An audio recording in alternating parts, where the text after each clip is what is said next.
partly why I do group crawls is that I can't control the energies that make it happen. No. Not completely. No. You know, I can't force people on the ground and make them crawl. Ah, you know, ah, you know. So I decided, in fact, that these kinds of works, that's what they're about. They're about trying to set something in motion, and then it has a life of its own. I started doing crawls in the late 70s, solo.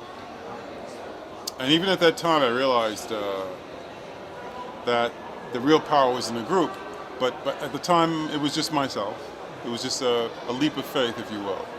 And and it was initiated by, at the time, New York City was having a lot of fiscal problems. And there were many, many street people sleeping on the sidewalks and hallways and doorways. And I thought,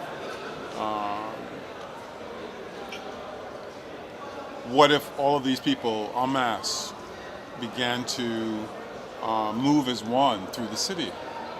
And that would be a great rebellion. And because I thought these people are still people, they're in these bodies are the potential for action. And I thought, what if you could make that palpable to people? You know, that potential becomes actual. And also because I guess members of my family at that time, were on the street.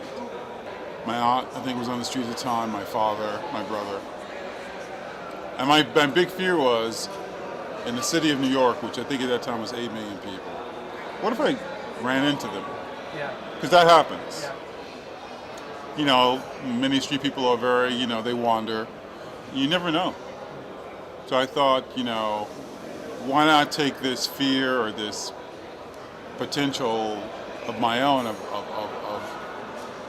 I see my brother, my mother, my aunt, or my father lying in the gutter, and it's not a meeting of devaluation, it's a meeting of evaluation, or it's a meeting of value. When you really think about actually doing these things, it's only in the irrational that you produce a kind of sense. It's just not common sense. But in this case, it was a vision about common people. It was an idea that no matter how low down you are, you still have vitality. Crawls initially, I didn't talk. And one day a man actually accosted me on the street and forced me to talk.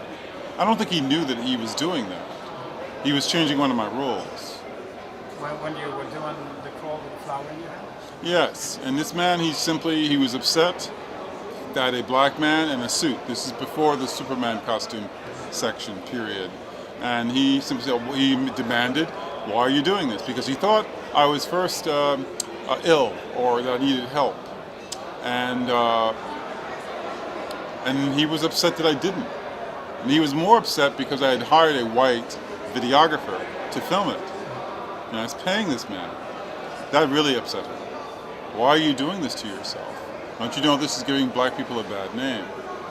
And what he did was he forced me to change the rules of the work.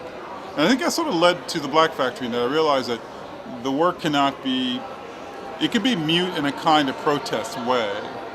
That can be functional.